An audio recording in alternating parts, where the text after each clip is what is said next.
Film Festival International, London Hammersmith. Welcome, Amel Tresnjic. Thank you. How are you, sir? Pleasure. Very well, thank you. Excellent. Welcome to London.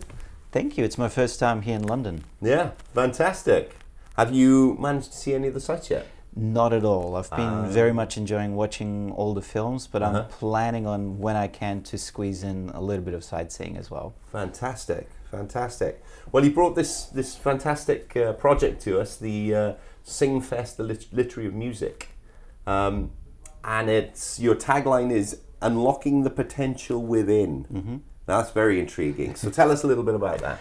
So the film is really showing a particular school who really has a good understanding of what music means to education. So, for instance, when students try to learn in a particular way, they often get stuck and they can't go any further than that. But when you introduce arts and music into maths, into English and literacy, then suddenly they have the ability to go much, much higher than previously before. So the film really demonstrates and looks at this particular school who has that understanding and who would like to share their experiences and their philosophy with many other schools who unfortunately don't have any music programs whatsoever. Okay. Interesting. Very interesting. So you put this project together with obviously a team of like-minded people that wanted to create engagement within the school sector. You brought a group of schools together, I should imagine, for the festival itself, for the event itself. Well, I was actually commissioned to do this as part through my business in Australia. So I was commissioned to come in and just capture basically a highlights sort of event of this day, which is a Singfest day, which the school has organized. So their intention was to share it, but their intention was also to capture that, to be able to share that with a larger audience. Right. So when I came in, my brief was to come up with about a 20-minute sort of highlights reel, but because I tend to get inspired and I saw the value and the philosophy of what the school had to offer, I kind of went beyond my budget and everything else, and I just dwelled into it and created a 50-minute film. Okay. But all of it was filmed in one day, so the whole event took place in one day. Most of the interviews were filmed on that day as well, and there was a second day which was probably half a day to capture a couple of more interviews of people who went there. Right. Did you take it from one-to-one perspective, or was it talking heads that you filmed it from? Was it fly on the wall? Was it a mix and match of different styles? It's a bit of a mix and match of different styles. So the entire film, there is no scripting whatsoever, so one could call it improvised. It's really what I was observing on that day and what I was capturing. So there was no script that's been attached to it or any kind of narrative sort of way of looking at it, which is often the case with documentaries. You come in, you have an idea of where you're going, and you also have an idea of what it is that you need to capture and what you want to have the ability to share back in a film. But a lot of it was on the fly interviews. There was a set of questions which I had prior to that, but all of it is natural expressions of people in the moment, because the idea was to capture people's responses, the teachers, the conductors, and everyone that was involved in the process in that moment, so you can capture their experience, their buzz from the day. Okay. You've got your screening coming up today. Yes. So obviously now I'm intrigued to see this. It's very rare that we get something in that has such a selfless pull behind the campaign. So congratulations for that. I mean, there's not many good guys in the world that would just step up to the plate and basically say, it doesn't matter about the budget, I want to do the project, especially in this industry. So clearly you have a caring teaching background. Definitely. So I'm a teacher as well, and my sort of background when I was in high school, they didn't have any sort of film units or film sort of aspect that I could pursue, and I felt always disadvantaged about that. So I had to pick up photography, which was the next closest area of it, but I wish there was a lot more offered to different needs for different learners, because we all learn differently, and just because someone gets stuck at a particular point, it doesn't mean that they are not able to. if you introduce a different way of educating, like such in this instance, music as a literacy or film as a literacy, then you got my attention. Then I want to learn, then I want to expand and take it to where my imagination sort of leads to. Okay. No, excellent. No, I'm really intrigued with what you've got going on here. I mean, obviously we've got various films that have come out over the years, like, you know, Perfect Pitch and those sorts of engagement movies that are there to make you feel good, but also, you know, say it's actually okay for people to communicate and get together and create these things, these fantastic energy balls of entertainment, both in the community and obviously in the spotlight as well. It's definitely a very positive message that you're putting out there, that, you know, not just on the music front, but on the community engagement front as well, that, you know, people can get on. And they can, and harmonizing in a song is a form of synergy. So that positive energy that comes from that one aspect goes on to create other positive energies. And, you know, pretty soon we get an amalgamation of positive energy. Everybody feels good and they're creating fantastic things. They forget about their troubles and they forget about everything else that we're supposed to have a tight focus on in the world, when we can't do anything about 95% of it anyway. So what we should really do is focus on getting the best we can out of our lives. And these catalysts for changes really pave the way towards that. So you've got this going on in Australia. Is there a movement to bring it to the UK and replicate that model, or is this a one-off and you've got something else in the back pocket that you want to do that's totally different? What is your goal for this model? I mean, this is clearly an infectious model that people will want to know more about, and I would imagine the ripple effect would be huge. Absolutely. So I guess the idea is to get it out there as much as possible. Yeah. Because the more people have the ability to see the story, the more they have the ability to reflect upon their own sort of disadvantages when they were kids at school, and they can relate on that level. But also to recognize, particularly in a lot of educational departments, who often pull the funding away from it, rather than pouring more funding into it, because there's much scientific data out there that shows the link between learning any sort of art form, in particular music, and how that can actually help maths and English and so forth. So the idea is really the film is also available free online on my YouTube channel. And the whole idea behind it is that it's a free educational tool for people to be able to have access, rather than to have to pay and see.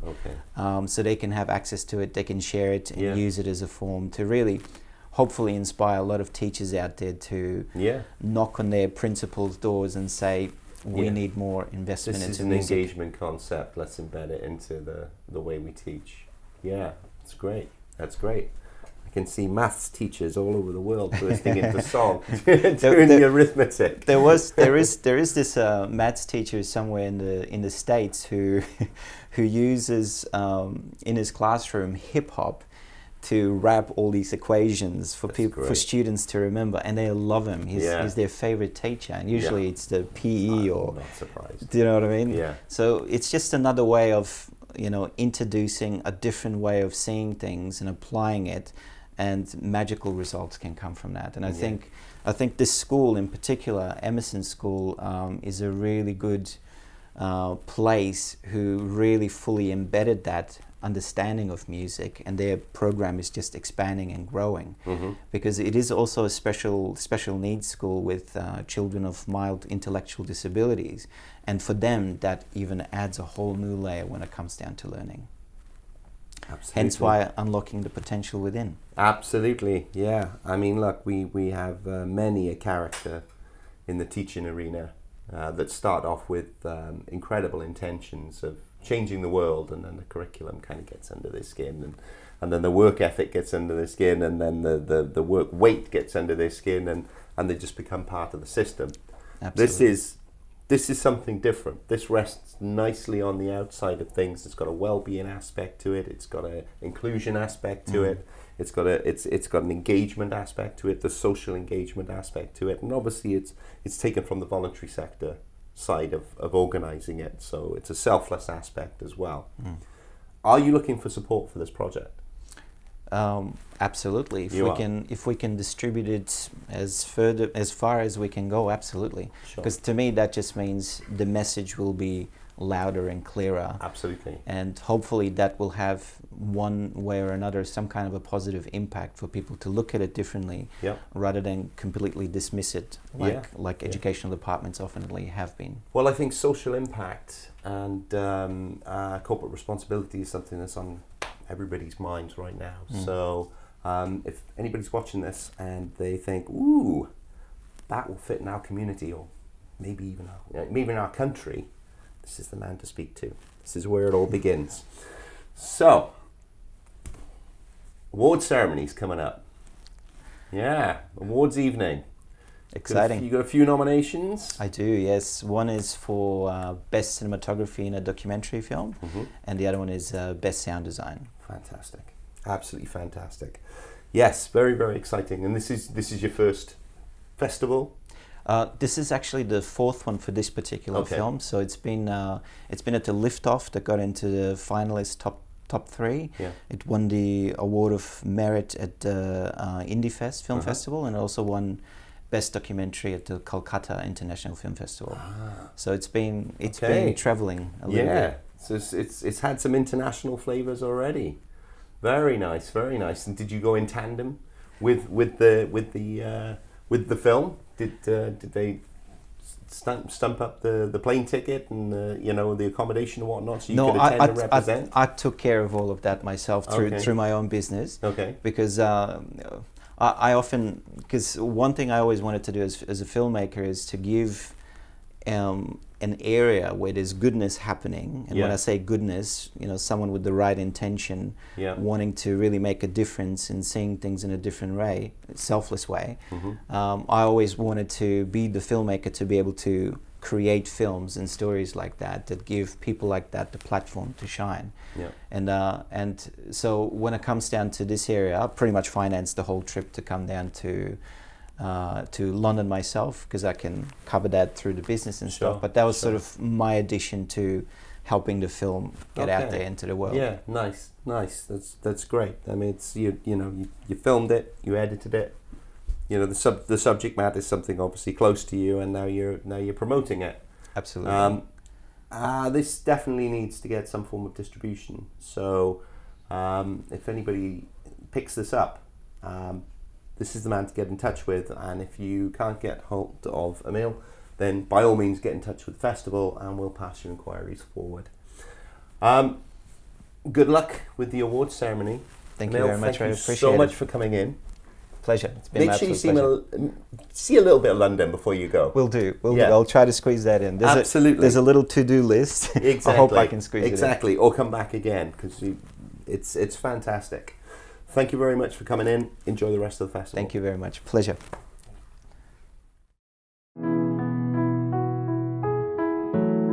There's no culture which doesn't have music. It's something we all have in common. Music moves people, it motivates people, it bonds. Life is a symphony, and every person in this symphony has a really important part to play.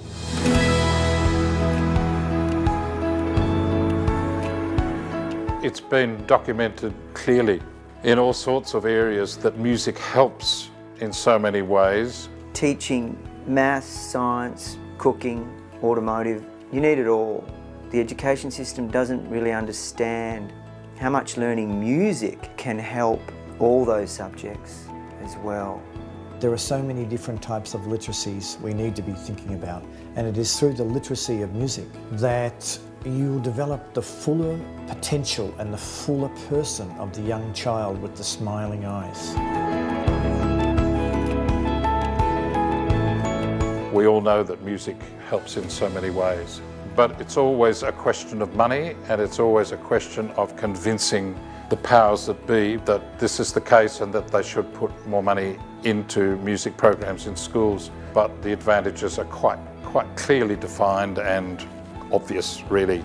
Our school, we're very lucky because our whole curriculum is everything about the child. The arts and music really are essential to all learning pathways. you know, Emerson's really embraced that in a wonderful way.